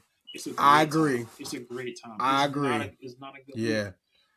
Yeah. Another thing that I would say that stuck out to me was, I wish you said this too. I wish they told more about Michael Jackson that we did not know. And Yeah. in that sense, like if you think about the movie, he only had one. And the grand took Janet off. He only had one true meaningful conversation with any of his siblings. That's when he was talking to his sister Yeah. Latoya in his room. Yeah. I was like, yo, come on. He never had no moments with his brothers, no moments with nobody else. No Right. conversation with Latoya. Like they just grew up and ignored him. Like, Yeah, come on, the that whole didn't time. make sense. Like, I'm like, come Yeah. on. He never had nothing with his brothers. But I think it's Right. also. I would have loved to have known because the first movie that we watched growing up, the Michael Jackson story, which is a great movie, by the way, it's like 4 hours. The Michael Jackson story. You remember that movie? Yeah, yeah. That was with Connor Flex. No, sir. Yeah. The one before Oh Flex. no, with Flex. No. Not the before Flex. Not the Flex one. That one doesn't exist. The one pre-Flex was no. 2 points. So I'm gonna kick it over back to you. So I'm gonna wrap with the Michael Jordan. Okay. First point Go ahead. I really wish they talked about his struggles with his image. They did not. They didn't touch on it. The only person that commented on his nose was his father. Was his father? Yeah. And you mean to tell me he's in a room full of black people and no one even talks about the nose? I think his sister talked about how she likes it. But I would have loved if they showed. Now this could have maybe didn't happen in this way in real life, but if they was able to like it's a word for it where you recreate a scene based on different scenes other people have said, created a scene where he talks to someone about what he was going through with his image and the vitiligo and how it impacted him and being the biggest star on the planet and his nose thing. I would actually enjoy if someone was able to display that side of him as to why the biggest star in the world went from a dark skinned black man to looking like a white woman. Right. You see what I'm saying? I would have just appreciated that. I think that's the level of hope that I was getting out of this movie to where they would tell something we did not know. I think it would have it would have humanized him in a way where we probably would have never felt outside of the music. Right. So I think that was a missed opportunity for them to expand on that. That's the and I don't mean to cut you off, but to respond to that, that's the thing that I think that they were worried about, because if you are going to take the time to dive into those conversations, you would have to dive into those more mature themes. Yep. You know what I'm saying? And I feel like in order to keep it PG-13 and be able to, I guess, have Michael's music passed down to the next generation, because guess who I saw in the theater while I was watching this movie? I was sitting right beside an old woman, and no disrespect to her, she was very nice, and I was sitting right beside a kid, not my kid, and they were definitely with the other entourage. So like, you could tell that this was this was a generational kind of passing of the torch kind of situation when it comes to Michael. So, but if you wanted to get into those more nuanced conversations, you would have definitely had to go a little bit deeper and a little bit darker into Michael's life, because that is probably what not necessarily led to that change in his life, but some of those signs could have been signs that eventually foreshadow what we would get from him. Now, that also leads me to ask an interesting question. Yeah. What's the question? This is the first album. Oh, excuse me. This is the first installation or installment, excuse me, of, I guess, a whole trilogy or a whole story. It's very clear that they're going to tell the story after because the way that it Ah, ended, I know that pissed a lot of people off. really? But it's clear that they're making, yeah, yeah. Like I think one of the reasons why it had a very low rating, aside from the inaccuracies I mean, yeah, the inaccuracies and the lack of representation for Michael's real life. Mm-hmm. I think the ending being abrupt was also something that a lot of people talked about as well. I know one of my homegirls was like mad. It was like, yo, it just cut off, and it's.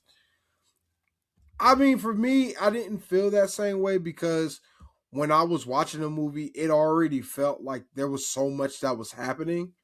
But I just wonder if they're planning to put this trilogy out, are they going to get in some of those darker conversations? Because he was still making music at this time, and his music was still it was still hitting the billboards. It might have not been as impactful as it was once, but he was still a part of pop culture in the 90s and the 2000s up until his death. And then when he died, people remembered him for his like that's when we started to see the tributes and things like that. So if they're going to do a trilogy for this entire for his life, like are they going to dive into those darker issues, My or are they just wife, going to be my like, my wife, nah? my wife said there's no way they're gonna touch on it. I asked her the same Yeah, question. I said, "Do they touch on that?" And she was like, "I just can't see them." Uh, she's not a big Michael Jackson fan either. Like she's not. She's like, I just can't. I can see them not making a movie. There's no. If they have the movie and don't touch on it at all, bad choice of yeah, words. If they have a movie and they don't mention it at all, or they don't have it a part of it at all, it's gonna look really bad. And I don't know how they cover yeah, it good. But to your point, it's a great question, and I'm interested to know how would they do that. I'm genuinely curious. I don't know how they can do that. right. How do you swing that? I don't, I don't know. I don't know that I either. honestly don't know. Same. I have no idea. Um, yeah, there's even an article in the Hollywood Reporter about whether there's going to be a sequel. But from what I'm I don't know. reading, the biopic was never intended to be a two-parter, but for the last year, under a messy cloud of reshoots and pushed release dates, the idea of splitting the film took form. The title card was relatively a last-minute addition, according to a knowledgeable insider who says it was only put in about a month ago, when the filmmakers and studios behind Michael began to realize how successful the movie could become. So it seems like they have more I'm of curious. a I would sequel. love to know how they're going to Yeah. do that. My last point, though, was Joe Jackson. We are well Mm. aware. If you watch the one with Flex Washington, if you watch the one, I keep saying Terrence Howard, but it wasn't Michael Jackson. He was in the movie. If you watch the other one, I can't the Jackson Family Story, whatever it's called, I can't think of the name. It's like Yeah. the 3 part joint. We get it. Joe Jackson Yeah. was a shitty father. I'm not disagreeing with that. I think there's enough record for us all to know that. But the thing that I think that people miss out on was a few things. First thing was, and also this is not me excusing his abuse. It's not me saying he was not. We get it. I completely understand that. You get it, yeah. Michael Jackson, the years leading up to his passing, year no, not just one year, like annual. He had an annual event at his house every year called the Joe Jackson Day, where he would celebrate and honor his dad. And eventually, he forgave his father because he understood that his Mm. father came from somewhere in the South to Gary, Indiana, for a shitty fucking job to raise his family through Jim Crow South, Mm. and he understood that that was not easy, and it took a toll on him. And essentially, he did Mm. what he thought he had to do to get his kids to be successful, and with all things, Yeah. this part I'm also paraphrasing, and it's with all things, Right. power fucks people up. Right? You went from Jim Crow Right. South to your son is the biggest star in the history of the world, and your ego is crazy Right. because his unchecked. Like that's the unchecked ego is just in a bunch Right. of men. So I'm not gonna sit and say Joe Jackson with unchecked ego. What's going on? Your What? sound. That's me. That's me fucking Yeah, up. you kind of. Okay. We're in the Uh, back. I know yeah, you was about yeah, to yeah. say That's something me. though. So I think that's the point. My wish, my hope, my something was again similar to the image things he was going through. I would have loved to have seen some of those things within Joe that he eventually was able Right. to move on to both. And that does not mean he can't be the villain, but Right. you can show some level of a conversation because he kept alluding to, he kept saying in the movie, "What about my boys? I'm worried about the boys. Worried about my boys. Michael gonna be fine. What about the boys?" And I would have loved What for they about the just boys? Yeah. go deeper, right? Like what's behind that? Right. Like what Right. eventually led you to something, man? Like I just feel like it was too surface level, and I would have enjoyed. Now again, the original movie touched on some of this stuff, so maybe they didn't want to be too redundant. But if the movie is Joe was the big bad wolf, Joe's big bad wolf, I'm like, yo, come on, son. Yeah, This is not. that's what and again, Carmen Domingo did a great job He at did like it it facts, was at a point where I knew who was acting this Joe, but I couldn't tell it was Carmen Domingo. You know what I'm saying? Because like niggas like Nicolas Cage. If you know Nicolas Cage is in the movie, it don't really matter what it is. It's Nicolas fucking Cage in the movie. But like in this sense, Nicholas Carmen Domingo Cage. was so yeah. Like no, I'm not saying he was in the Oh, I'm about to say movie, he was in this movie. but when you no, but when you watch movies and it's Nicolas Cage in a movie, you Mm-hmm. don't see the character. You just see Nicolas fucking Cage. Like you just see his face. Oh, it's Nicolas Cage. What movie? What Nicolas Cage movie is this? You know what I'm saying? But specifically in this case, I couldn't even tell that Carmen Domingo was like Joe Jackson. I just saw Joe Jackson, despite the fact that, you know, it was somebody portraying him. But yeah, to your point, I didn't like the fact that they were just making him look like a cartoon villain.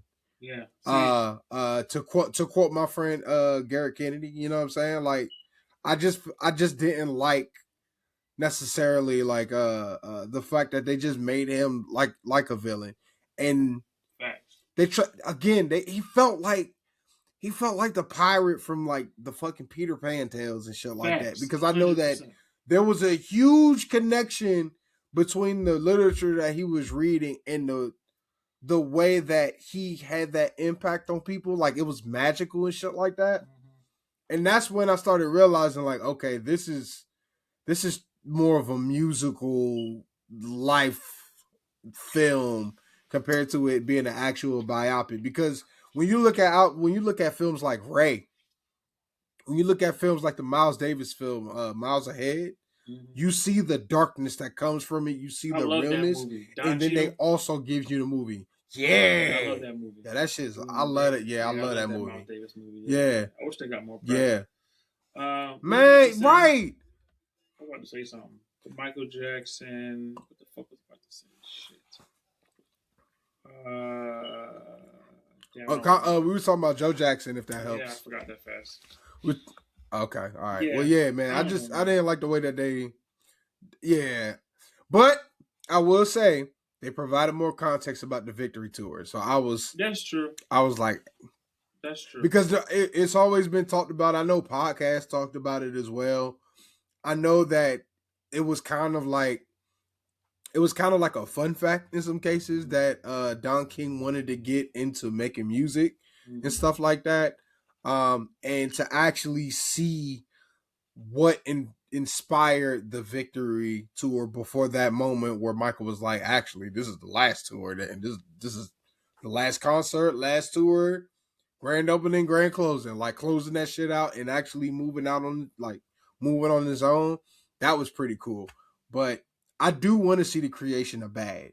I do Yeah. want to see how he lived in the 90s and dealing with the level of celebrity that he was dealing with. I want to see him perform at the Super Bowl and how that was created. Because remember, before Michael Jackson showed up, man, the Super Bowl was getting knocked around by In Living Color and shit. You know what I'm saying? It's a There's fact. like I want to know what it was like being not necessarily being Michael, but seeing Michael Jackson in the 1990s and the 2000s after he already reached that peak and continues to be in pop culture, but not necessarily as a beloved figure, but more as a villain in some cases.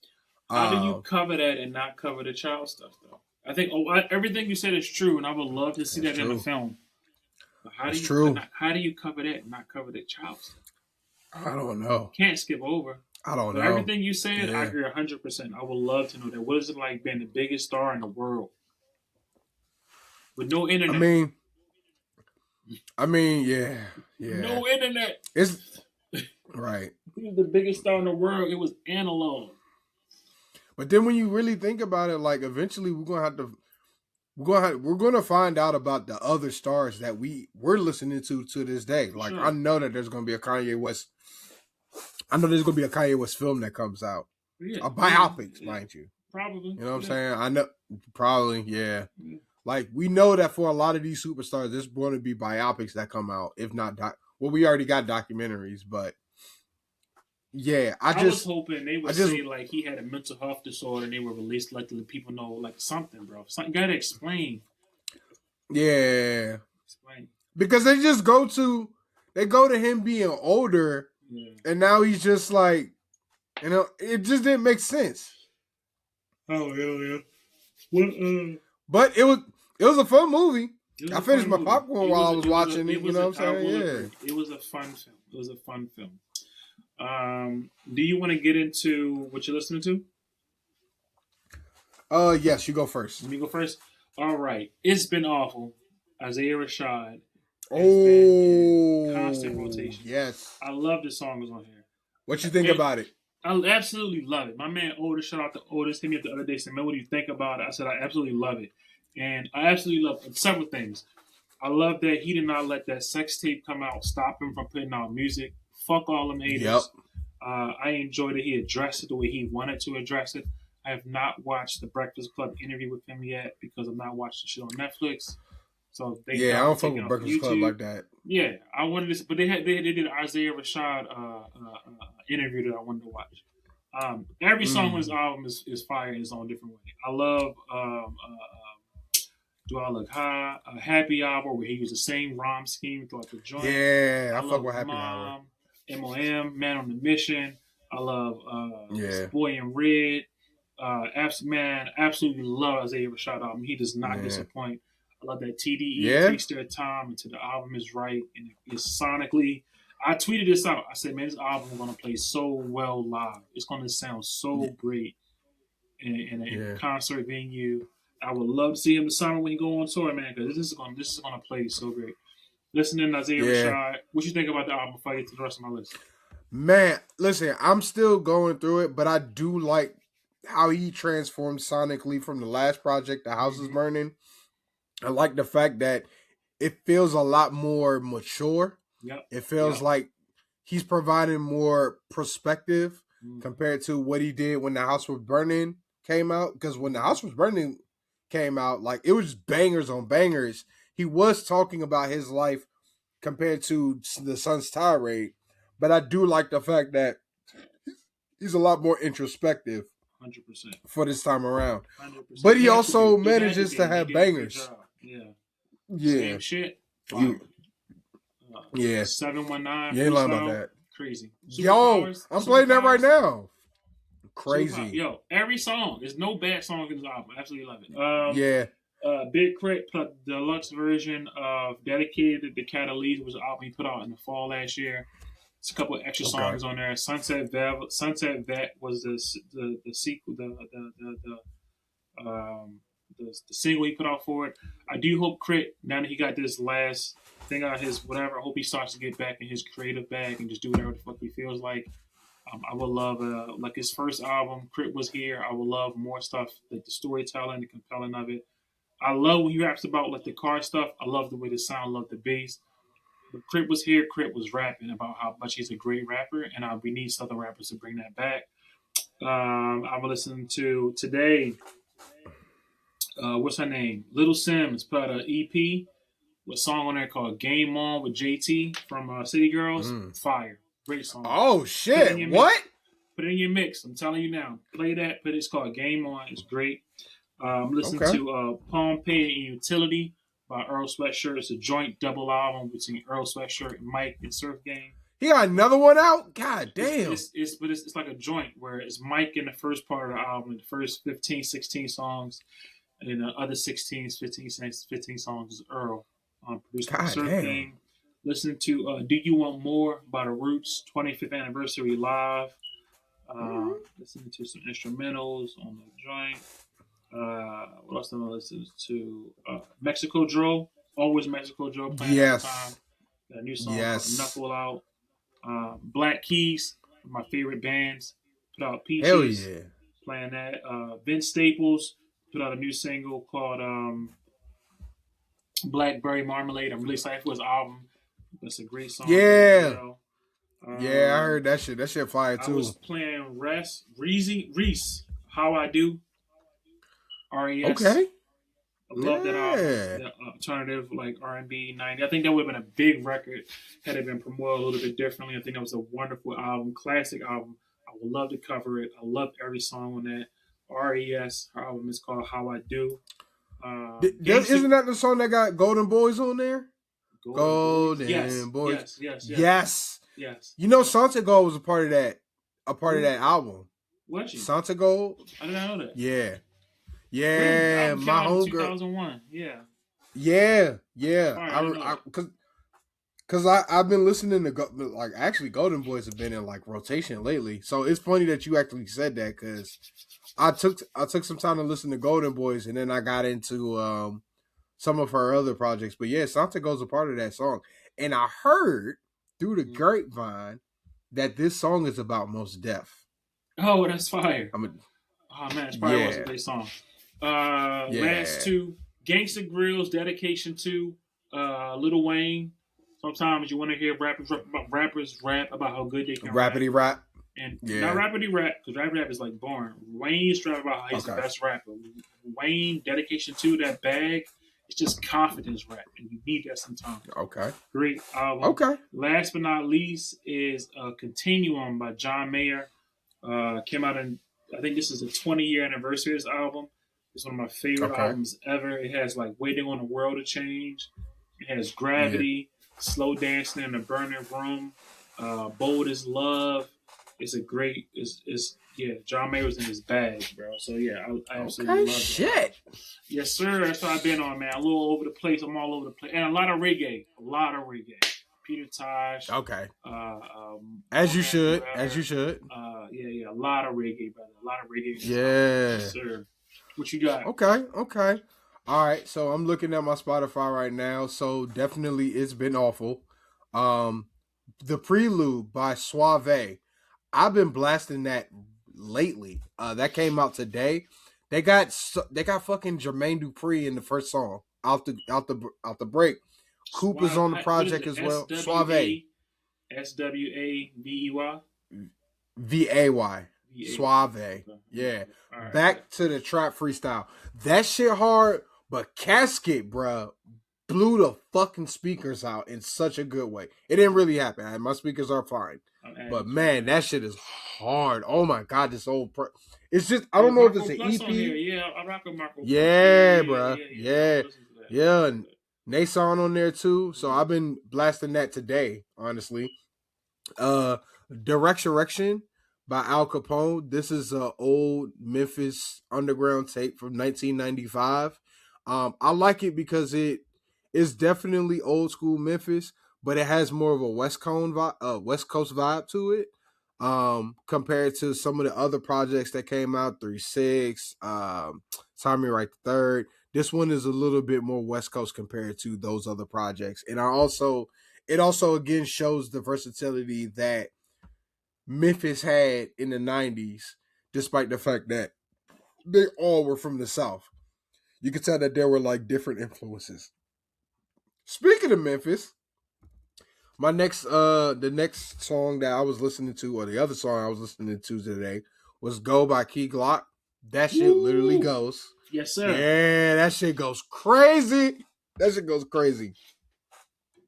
I was also listening to Let God Sort 'Em Out by the Clips. I went back to It Was Written. Also went back to King's Disease 2.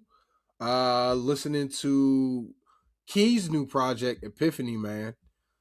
Just man, it's always good to just go back to Key and listen to some of his newer projects because he is like experimenting, yet the voice that he has is still recognizable, despite the fact that he tries so many different things with his trap music. You know what I'm saying? He doesn't do one form of trap music. You know you're gonna get trap music with Key, but it's always a different form. And then because of Epiphany, man, I went back to 777, which is like honestly, in my opinion, his best album. I think that's his best project. Freddie That was the Gibbs? one with Kenny. No. Key Key, seven Key, seven Key, Key, Key. seven. Yeah, yeah, sounds Yeah, like yeah, so. yeah. Yeah. The joint with Kenny Beats as a Yeah. producer. Mm-hmm. I think that's his best project. There's still I songs from don't. here that I play.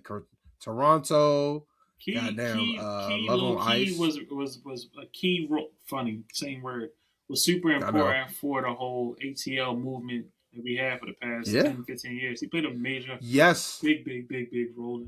Doesn't get a lot of credit he Yeah. deserved for the role that he played. But yeah, major, I important person. I interviewed him in the past. Oh Yeah. damn, I didn't know Like that. I interviewed him for All Hip Hop back in I think 2014. Yeah. This was like right after he was it right after he left? This was around the time that Look at Risk was popular. Cause I know that was a big song. And then he was also on some other songs actually. But yeah, nah, like yo, Key doesn't get the respect that he deserves. But like just talking to him, bro, like that nigga is an Atlanta nigga for sure.